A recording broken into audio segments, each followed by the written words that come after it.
So why would you take a vehicle that doesn't belong to you?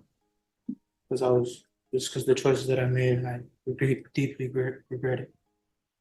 Do you deeply regret it or you deeply regret getting caught?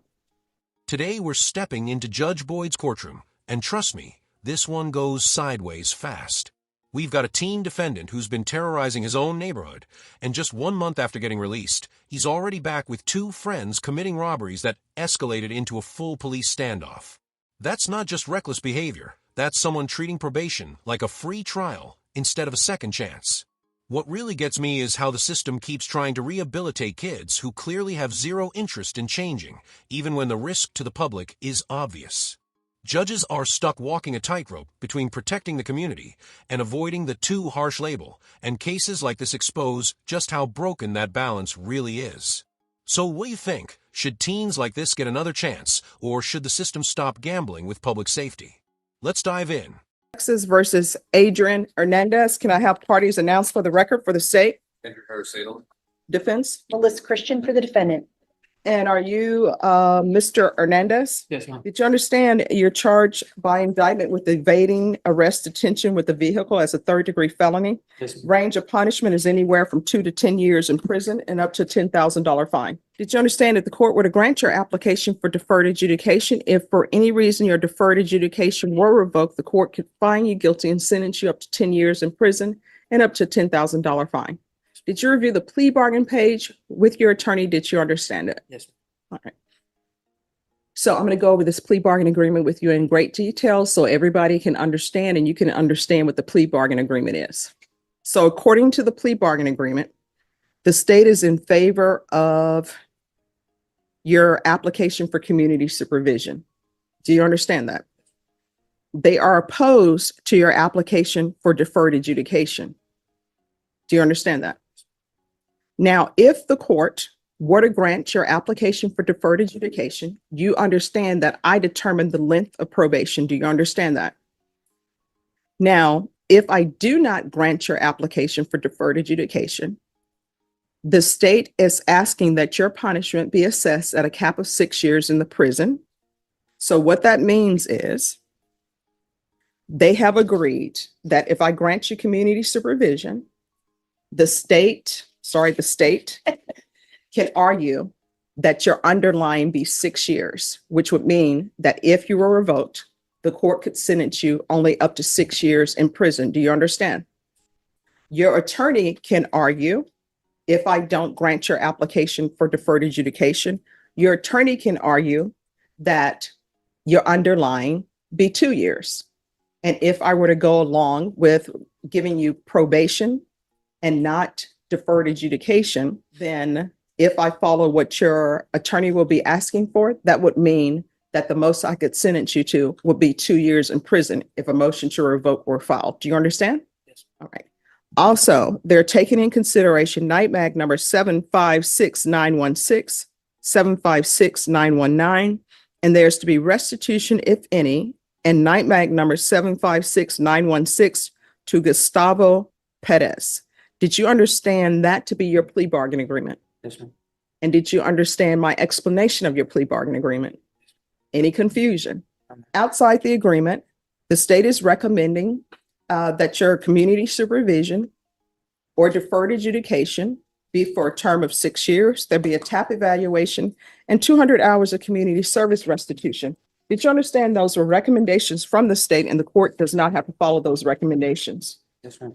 Then to the offenses charged, how do you plead? Guilty, not guilty, or no contest? No contest. Do you wish to proceed with sentencing? Yes. State, you are opposed to the defendant's application for deferred adjudication? Correct, Your Honor. All right. The court will hear argument with regards to that from the state. Well, Mr. Hernandez's juvenile history is not exactly encouraging, and his insistence on proceeding with the court's determination this afternoon rather than waiting for a full PSI or TAP evaluation seems to reinforce the impression that he is prone to rash and potentially self-destructive decisions. That does not seem to send a good signal that he will do well on deferred adjudication and arguably shouldn't be placed on it to begin with. All right, and we'll do this one step at a time. So defense with regards to his application for deferred adjudication. Sure, Judge. Mr. Hernandez is 18 years old. He lives with his grandmother. He has a history of working for some fast food services. He made it to the 9th grade. He does not have a high school diploma or a GED. However, I believe that this is Mr. Hernandez's very first felony that he has been arrested for. He is in a position where being granted deferred would be something that would be beneficial to him. The court could put any of the restrictions or any conditions on that deferred that the court wanted, and he understands that he is eligible up to the full range of punishment should he mess up on his deferred. So I think that gives him a great deal of incentive if the court wanted to require, for example, a GED, require the community service hours as the state has recommended. And with that hammer over his head that he is subject to the full range of punishment, should he not be able to complete it successfully. And that's why we think a deferred for this 18-year-old first-time offender in the felony system would be appropriate. He says he understands what the judge is telling him, but let's be honest, his whole presentation tells a different story. Even his haircut says confusion, like he lost a dare at Supercuts and just accepted defeat. I'm not trying to be shallow, but appearance in court matters, and judges absolutely notice it. There are studies showing that sloppy presentation subconsciously hurts credibility. Then we find out he dropped out in 9th grade, and suddenly everything starts making sense. You can't argue constitutional rights when you barely survive basic math. He's nodding along like he gets it, but it's obvious he doesn't understand how serious this is. This is where the justice system starts feeling like it's babysitting instead of dealing with someone who should know better. Ignorance mixed with confidence is one of the worst combinations a defendant can bring into a courtroom, and somehow the judge has way more patience for this than I ever could. All right, and then I read in the stipulations that this vehicle was stolen. The vehicle was stolen. Do you wish to say anything? Yes, ma'am. I just want to say that I'm sorry for all the actions and the choices that I did. I am currently working on my GED in here. I'm trying to. Why does it take being in custody to work on your GED? Why didn't you work on your GED when you were in the free world? I was actually going to school. I was at school, like I was doing online classes. So why are you in a stolen vehicle? Just made the wrong decision. Why are you making wrong decisions? I don't know. All right, so this stolen vehicle, did you have a key to it, or did you break the ignition? I have the key to it And where did you get the key? from the car. All right, so you're saying that there was a vehicle just parked wherever with the key in the ignition?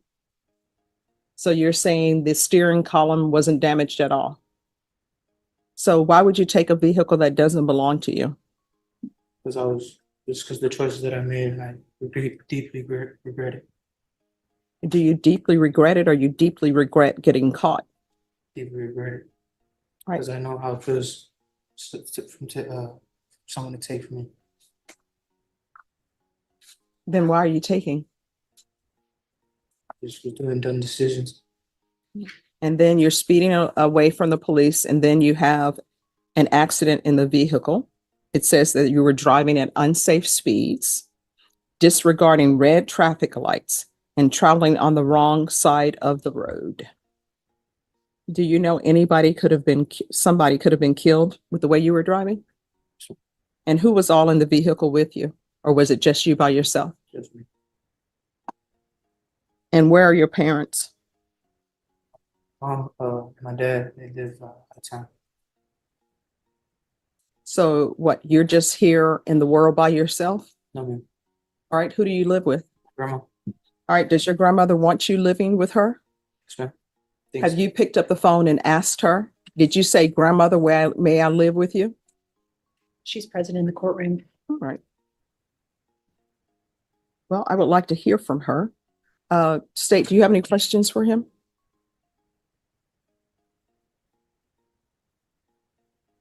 Plenty, Your Honor, but it's already past 5 o'clock. Oh, if you have questions, you may ask him. Mr. Hernandez, you say that you regret what you characterize as your dumb decisions. At what point did you come to believe that they were dumb decisions? When I did it. You believe that they were dumb decisions while you were acting them out, Yes, sir. and yet you did them, even thinking at the time that they were dumb. Yes, sir. Then why did you do them? This is the choices that I made. Correct. So you did them because they were the choices that you made? Did it because I don't know. I'm sorry, I didn't hear you. I did it because I don't know. So really, you don't know why you did it, you just did it. Those are the only questions I have, Your Honor. All right, any other questions? I don't have any questions for Mr. Hernandez, but we can bring up his grandmother if you Yes. would like. Ma'am, could you come forward?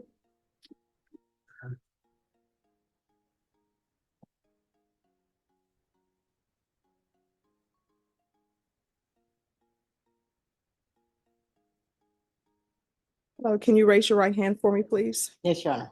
Do you solemnly swear or affirm the testimony you give will be the truth and nothing but the truth, so help you God? Mr. Hernandez, how are you related to Adrian? That's my grandson. Okay, and is he the only grandson you have living with you or grandchild living with you? Yes, Okay, and how long has he been living with you? couple of months. Right, and before that, where did he live? He used to live with his mom, his parents. Okay, and what happened to the parents? They live out of town. So they moved and he wanted to stay? Yes, he doesn't get along with the stepdad. that Okay, well. all right. And so did you volunteer to let him live with you? Yes, Okay, so he's living with you and with your permission. yes, All right. And the court is making a decision, as you and I discussed, about the different types of probation, what to put him on. Would you be willing to help Adrian with making any appointments or anything that he needs to accomplish on the probation that the judge sees fit to award? yes, Would you like to see him get a job? yes. And finish his education. Okay. And you think that would be helpful to him? Yes. Okay. We'll pass the witness, Judge. He didn't bother getting his GED while he was free, but now we're supposed to believe he was doing online school while stealing cars for fun? Yeah, okay. Nobody's writing essays between joyrides. Then he explains how he saw a car with the keys inside and thought, why not? That's not bad luck. That's just stupidity. He keeps saying he regrets it, but let's be real. He regrets getting caught, not putting lives in danger. He was speeding from police, driving the wrong way, treating public roads like a racetrack. It's completely brainless. Judges hear fake remorse every single day, and Judge Boyd knows exactly what it sounds like. Am I the only one who sees right through this, or do you guys see it differently? Any questions? Yes, You love your grandson. yes, I do. You described him as not a bad person. Is that right? Yes, That would mean that you think that he is a good person. Is that right? yes. You don't have to be a bad person just because you did something wrong. It is not considered you as a bad person. Fair I enough. don't think so. But He does have a good heart. can you be a good person while you do bad things? No, So was your grandson doing a good thing when he operated a stolen vehicle? of course not. Was he doing a It's good like he thing? did it by choice. That's what he did. Was he doing a good thing when he was using that stolen vehicle to flee from the police and endangering the public in the process? Was he doing a good thing when he ran on foot from the police and tried to hide evidence of other crimes? Maybe he panicked. That's why he took off so fast away from the cops. Ma'am, I didn't ask if he might have You panicked. asked me that question before. I'm trying to answer it. I asked if he was a good person while doing these bad things. No, Nothing further, Your Honor. All right, anything else? No, Judge. All right, so there's something I want you to understand. okay. I understand that's your grandson, but guess what?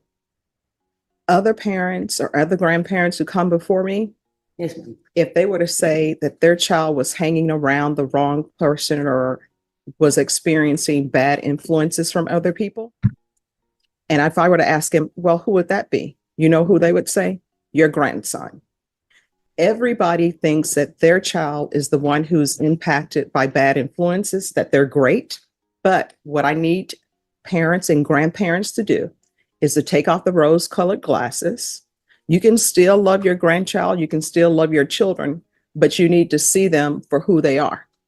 Well, I know. All of us are continually trying to improve our life, right? Right. And to be better people. So he's at a stage in his life that he's not living it up to his potential. Do you understand? Mhm. All right. Thank you so much for coming in. Okay. Have a blessed day. All right. Thank you. You too. All right.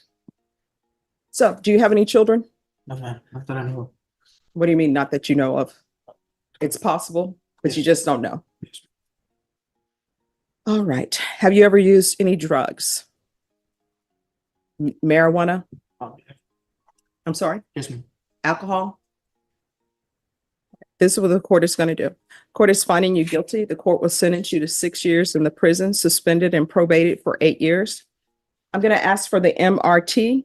Take in consideration night mag number 756916, 756919. There should be restitution, if any, to Gustavo Perez, and night bank number 756916. 200 hours of community service restitution, regular reporting by Zoom or in person, regular random UAs, field visits 1 time per month for 4 months. There's going to be full GPS. I'll ask that the fees be waived. You're going to obtain your GED or go to someone's trade school, and you're going to go to ISF, and you're going to remain in custody until transfer to ISF. And at ISF, they'll help you get your GED. Do you understand? So what am I getting again? You're going to remain in custody. You're going to get transferred to ISF Cognitive. Once you've completed that, you will be allowed to live with your grandmother. And I'll place in here, he's to reside with his grandmother. And defense, if you'll make sure probation has that address. Me too, Judge. I believe he's asking whether he got deferred or regular probation. You got regular probation. And part of the reason why you received regular probation is because of the testimony that I heard, and also because of your criminal history. All right, we can go off the record. You are just going to have to make a decision on what you want to do with your life. Either you're going to spend the rest of your life in and out of prison, in which case, guess what? The state of Texas can accommodate you. There is always money in a budget to add more prisons. Your counsel will tell you that. There is always money in the budget to say, you know what? Prison's just going to be overcrowded. Nobody's going to release you from prison because they say, we have 4 people in a cell. They're just going to put you in a cell with 4 people. Do you understand? Yes, ma'am. So you're at a crossroads in your life. You're still young. You still can decide to do what's right. You understand? And as a side note, you are not ready to have children in your life. You're just not ready. So don't ever come before another judge saying, I may have some children, I may not, I don't know. You need to make sure that you know. Yes, ma'am. You understand? And this court, communication is key to be successful on probation. When you go to ISF, sit and think about everything that you've done in your life that got you to the point that you are at. Your defense attorney didn't get you to this point. The state didn't get you to this point. You got yourself to this point. Do you understand? He's either going to spend most of his life in prison or end up dead, and honestly, I don't see a third option. His grandmother clearly can't control him. If anything, she's enabling the behavior instead of shutting it down. I know that sounds harsh, but pretending he's not dangerous right now doesn't help anyone. From where I'm sitting, the only way to protect the public is giving him real time behind bars. You can't excuse this level of recklessness as just being young. The justice system is supposed to balance second chances with public safety, but cases like this show how fragile that balance really is. Personally, I think prison might be the only environment where he even has a chance to change. But what do you think? Does he deserve another shot? Or is locking him up the only answer? Thanks so much for watching, guys.